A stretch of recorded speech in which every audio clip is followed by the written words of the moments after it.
Michigan on the road at Penn State. First real test for Michigan. I guess if you look at how their schedule is played out, Penn State, of course, have already lost one game this season on the road at Ohio State. They just have been struggling to get over the Michigan-Ohio State hump lately under James Franklin. This was one of the biggest games of the year when you looked at the schedule, even back in the preseason. So this game was going to be talked about a lot, no matter what. Of course, with everything that's been going on lately, the last couple of weeks with Michigan and the cheating scandal and all that, it's kind of ramped everything up. I'm going to try to talk about this game from a strictly football perspective first, without even mentioning or taking into account any of the outside crap that's been going on around there. And then at the end of the video, I'll give my thoughts on that and how I think it will or won't affect this game and what that might or might not mean. So just from a football perspective, Michigan has looked dominant from the start of the season all the way through. They've won every game by an average of 30-something points. They've blown out everybody they've played. They're, top 10 in the country in scoring offense, top 10 in the country in scoring defense. They score a lot of points, and they don't give up very many points. And while the schedule isn't great, in fact, it's pretty bad, to go this long into the season and not even have not have a single game at all where you even look close to beatable is pretty good. I do believe that Michigan is one of the best football teams in the country. In fact, I had Michigan ranked number one in my rankings from like week 2 or 3 all the way up through like week 8 or 9 or something. I think they're really, really good. J.J. McCarthy is having an amazing year.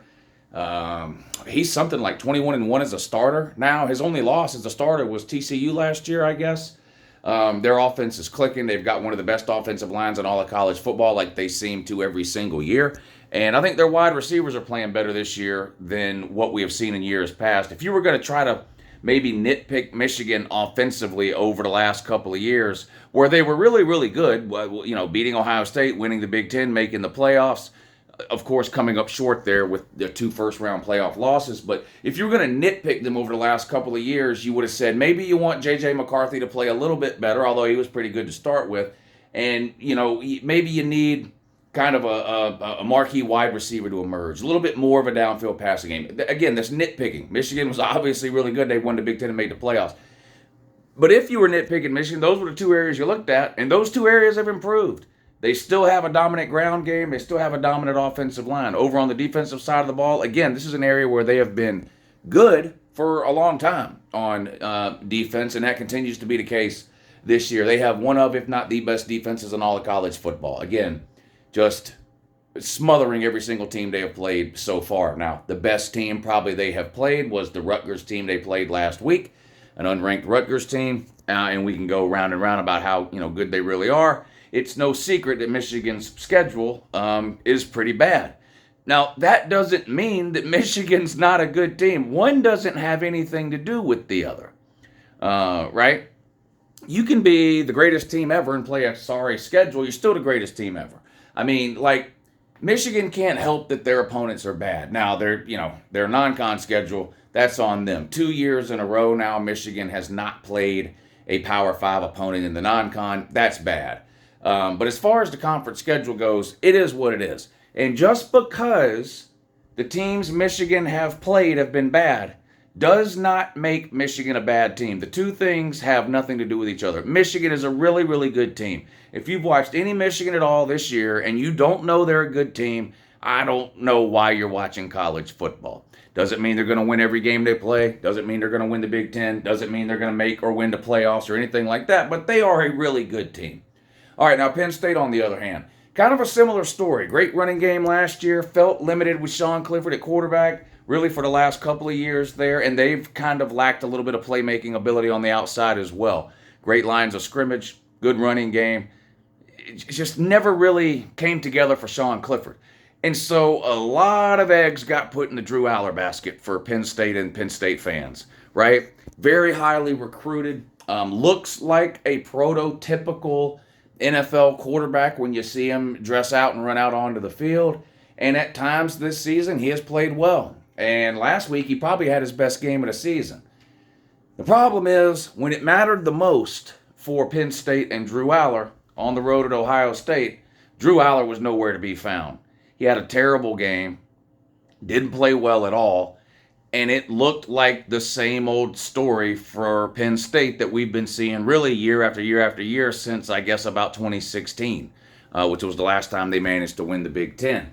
Um, Now, maybe some of that was nerves for Drew Aller, first big time start on the road, right?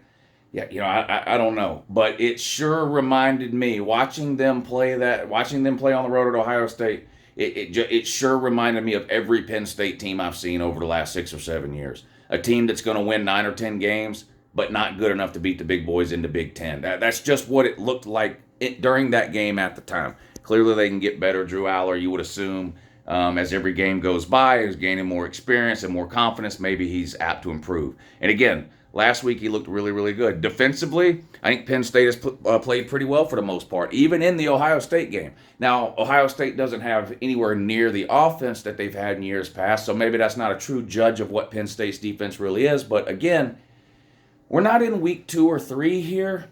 And, I know that it's fun to go back and say, well, this team has only played the such and such ranked offenses. We're almost halfway through November. Everybody has played 8 or 9 games. Like, you should be able to tell who these teams are at this point. It doesn't mean you can pick every game right or pick every winner or loser, but I mean, the idea that you don't know Michigan, for example, is a good team because you haven't seen them play the '85 Bears, or you don't know anything about Penn State because you haven't seen them play the 2000 St. Louis Rams. I mean, it's just insanity. Penn State is a good team. Are they great? That's the question. No, they have not been great the last several years. They have come up short of great, but they've been good, consistently good. They're in the top 10 right now for a reason. But this is a huge game for Penn State, for Drew Aller, and for James Franklin. He has been developing the reputation really for the last couple of years of just somebody that just can't get the job done. Now, I hear a lot of talk about how, James Franklin is overrated. James Franklin's not any good. I don't think James Franklin is overrated. I mean, I've never seen a list of like Big Ten coaches. You know how people put out like these coaching rankings or whatever? I've never seen a Big Ten coaches ranking list that had James Franklin any higher than third. And isn't he the third best coach in the Big Ten? Yeah. I mean, who's better? He's not Ryan Day. Before that, he wasn't Urban Meyer. He's not Jim Harbaugh. But, I mean, he's still pretty good. So I don't think he's overranked. I just think, right now he's not on the level of Ohio State or Michigan. At least he hasn't been up to this point. So with all that going on, Penn State rolls into State College this weekend up at Penn State. This is a noon game, and this is going to be huge. I have been giving Penn State the benefit of the doubt for a couple of years now. Now, I've never picked them to win the Big Ten. I've either picked Michigan or Ohio State to win the Big Ten every single year. But, I have talked Penn State up. I have talked James Franklin up. Look, I'm an SEC guy.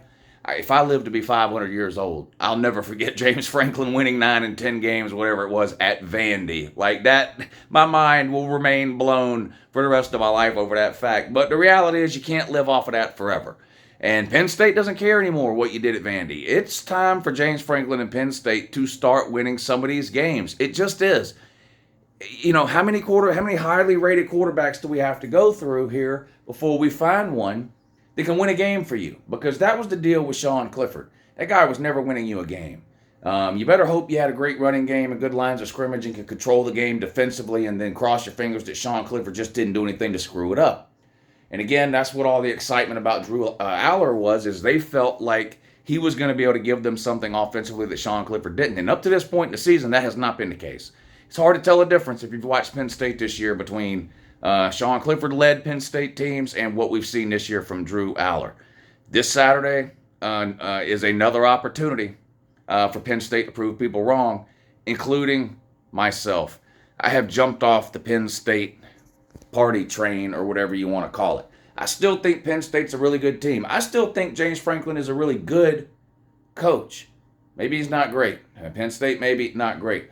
But I've just kind of been burned one too many times, sort of putting my faith and trust in James Franklin and Penn State, and then being served the same cold plate of mashed potatoes that they've been serving me year after year um, when it comes to these big games. That combined with the fact that I really haven't seen what I have needed to see from Drew Aller this year to make the leap. He did play great last week. And if you could, go into the future and promise me that that's the Drew Aller I'm going to get this Saturday, and I think Penn State would have a pretty good chance. It's at home. They're not a massive underdog. They're about a 4, 5, 6 point underdog, depending on where you look, so a little less than a touchdown. And the reality is, as good as we think Michigan is, this is their first real test. I mean, this is a test. I don't know what people are going to say about Michigan if they come out and beat Penn State by 3, 4 touchdowns. I mean, you're just running out of excuses at this point. Again, this is the football only portion of the video. We'll get to, because we know what people will say. We'll get to all that in a minute. From a football point of view, I just can't go in on Penn State this week. I just can't do it. I do think Michigan is a really, really good team with no obvious weaknesses. I think they have a massive advantage at the quarterback position in terms of experience and, honestly, playing ability. McCarthy has just looked way, way better this year than anything I've seen from Drew Aller. I just can't trust James Franklin, Drew Aller, in Penn State, particularly offensively, to show up and get it done. It's no hate to Penn State. If you've been watching my channel for a while and you're a Penn State fan, you probably like me a lot because I've said a lot of good and positive things about Penn State and James Franklin because I have been in on James Franklin. At this point, though, before I can pick Penn State and James Franklin to win one of these big games again, I'm going to have to see him win one. That's just the way it is. So I think Michigan wins the game. Now, on to the circus and the sideshow surrounding this thing because of the obvious, blatant cheating that Michigan has been caught in red-handed. And that's what it is. Michigan has been caught with their hand in the cookie jar. Now, there's a lot of mudslinging going around, a lot of Michigan fans throwing poop at the wall, trying to find something that will stick. This whole narrative going around about, well, other Big Ten coaches knew Michigan signs and were sharing the signs with each other. That's not against the rules, okay? That's not cheating. That's not against the rules. Coaches share information with each other all the time. And if the best defense of Michigan right now that you have to offer as a Michigan fan is, yeah, we cheated, but the other teams in the Big Ten knew we were cheating, so they all colluded and shared what they knew about Michigan with each other in an attempt to try to beat us. Okay, what you're saying is we cheated, the other coaches knew, and took legal means within the rules to try to combat that. Coaches have been calling each other during the week and sharing information with each other since the beginning of time in football. There's just nothing against the rules about that. The issue is not the sign stealing. I don't know why this is something that's so hard. Well, fan is short for fanatic. Michigan fans understand. They know the difference between what Michigan did and what they're pretending everyone else did. They know the difference. They're just acting like they don't because they're stuck in the maze haze. It's fan is short for fanatic, right? They know that it is not right for one of your staffers to dress up in full disguise and roam around on some other team's sideline. No, not everybody does that. No, that's not what the other Big Ten coaches were doing. No, it's not the same. No other Big Ten team was sending people to future opponents' games to sit behind their bench and record their signs. No, nobody else was doing any of that stuff. And you know that, Michigan fans. You know that. It is not the same. It is not the same. Nothing you are accusing the other Big Ten coaches of doing, even if true, is a violation of any rules, nor is it cheating. Most of these coaches know each other through some sort of prior connection.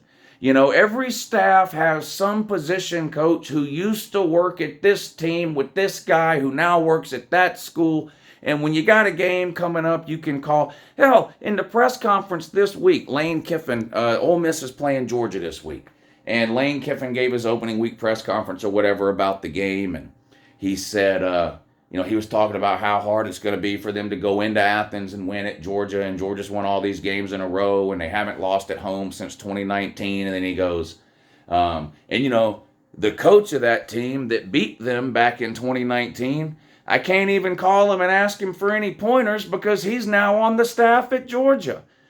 So, like, that's kind of thing happens constantly, Lane Kiffin knows Will Muschamp from a previous job or just through the coaching world. And so he's telling you right there, in normal circumstances, I'd call Will Muschamp up and say, hey, is there anything you can tell me? You were the last team to beat Georgia in Athens. Is there anything you can tell me to help me out? Coaches do this all the time. It's not cheating. It's not against the rules. It's not out of the ordinary. Jim Harbaugh does it. Michigan coaches do it. They call people that they know on other staffs for pointers or things. There's nothing against the rules about that. Dressing one of your staffers up like fucking Where's Waldo, like he's some kind of whatever the fuck, and sending him to hide on other teams' sides, like, come on. So you cheated. That's just what it is, okay? You cheated. Now, will that have any effect on the Michigan-Penn State game? Well, Penn State's changed their signs. Okay, so maybe it doesn't have any direct effect on the Penn State game, but it's had a obvious effects on every game you played up to that point, okay? And, to the Michigan fans that say, well, it's not even really an advantage. It is an advantage. Or else Michigan would not, if it wasn't an advantage, or Michigan didn't perceive it as an advantage, they wouldn't have implemented some sort of Mission Impossible style scheme to run around the college football world for 2.5 years doing all this stuff. Of course they perceived it as an advantage, because it is an advantage. Again, maybe that has nothing to do directly with this Michigan-Penn State game. Now, as far as what's going to happen to Michigan, I don't know. I've got my thoughts on what I think should happen, and then I've got my thoughts on what I think is actually going to happen. I do think Jim Harbaugh is going to be suspended by the Big Ten this season. I wouldn't be surprised if that was announced in the next couple of days, that they suspend Jim Harbaugh for a couple of games, and that's the only punishment that Michigan gets right now in the present tense. The NCAA investigation, that's going to take 2 or 3 years. We all know this. All of these NCAA investigations take 2 or 3 years. And that's the problem. That's why people want the Big Ten to step in and do something now. Because once the season ends, it's really irrelevant what punishments Michigan get, because the horse has left the barn type of thing. I feel like if Michigan's going to be punished, it needs to be now. I kind of agree with the people that feel that way. So, the NCAA will do their investigation. It'll take 2 or 3 years. My guess on what they're going to do, they're going to go back and going to vacate every one of your wins that you've had in 2021, 2022, and 2023. That's what I think. It doesn't matter what I think. I don't work for the NCAA, but that's what I think is going to happen. What do I think should happen? I think the Big Ten should step in and say Michigan's not eligible for the Big Ten title game. That's what I think should happen. I don't think that's going to happen. But that's what I would do. If I was commissioner of college football, or if I was in charge or whatever, if I was the commissioner of the Big Ten, that's what I would do. I would say, you go up, play your games. You're still eligible for the postseason. We can't do anything about that. Not going to do anything about that, but you're not playing in the Big Ten title game. That's what I would do if I was the Big Ten commissioner. If they want to suspend Harbaugh, fine, suspend Harbaugh. Michigan fans saying, well, there's no evidence that Harbaugh even knew what was going on. Doesn't matter. Harbaugh's not accused of cheating. Michigan is as a football program. So I don't understand. I understand suspending Harbaugh from the point of view that he's the head coach and, shit rolls uphill in these scenarios and, lack of institutional control and all this kind of thing. And you should know what's going on underneath you. To be honest with you, I don't know whether Harbaugh knew any of what was going on, all of what was going on, or sort of had an idea of what might be going on, but purposely didn't ask any questions. I don't know. And honestly, I don't care. It doesn't matter to me. The people or the person or people or whatever that should be punished, in my mind, are the people that actually did it, Connor Stallions, and whatever benefited from that. And unfortunately, that's the Michigan football team. Is that J.J. McCarthy's fault? No. Is it the offensive line's fault? No. Is it the running back's coach fault? No. Is it the secondary's fault or the defense's fault? No. But, knowingly or unknowingly, willingly or unwillingly, Michigan as a football team benefited from what Connor Stallions was doing. So I don't, they're going to suspend Jim Harbaugh just so they can say they did something. You're not. What about Connor Stallions? What about the Michigan football program? I don't know. But those are my thoughts. I'm convinced Michigan cheated. I don't need to see anything else. Michigan did cheat. Michigan fans can continue to run around with their head in the sand, stuck in this haze that they're in, trying to pretend to either A, they didn't cheat, or B, they did cheat, but everyone else is doing it, or whatever it is that they're pretending, or, they cheated, but they didn't get any benefit from it. They cheated, they got caught, and it's not like a lot of these situations where we find out about it 2 years later. Like, we found out Michigan was cheating, like, in real time. Like that's what makes this, to me, so different than anything else. This isn't finding out that Tennessee gave a kid $200 in a McDonald's bag last year, right? Like, we're finding out now that Michigan is cheating now. Like, this season, Connor Stallions is dressed up on the Central Michigan sideline. This season, Connor Stallions has purchased tickets to all these Michigan opponents' games, right? Never mind all the proof and evidence we have of Michigan doing the exact same thing last season. So that, to me, is what sets this apart and why I think there's so much pressure on the Big Ten to step in and do something for this season, because they were caught cheating in this season. This isn't something where, again, like the Tennessee situation or like so many of these situations that we've seen where teams have gotten in trouble, where the wrongdoing is not found out about until future seasons or years. We're finding out this all in real time. Anyway, that's my thoughts. I think Michigan's one of the best teams in the country, regardless of how they became that way. Legitimately or illegitimately, they're one of the best teams in the country. I just can't trust Penn State right now until I see them win one of these games. So I'm taking the Wolverines to win on Saturday. Have a good morning.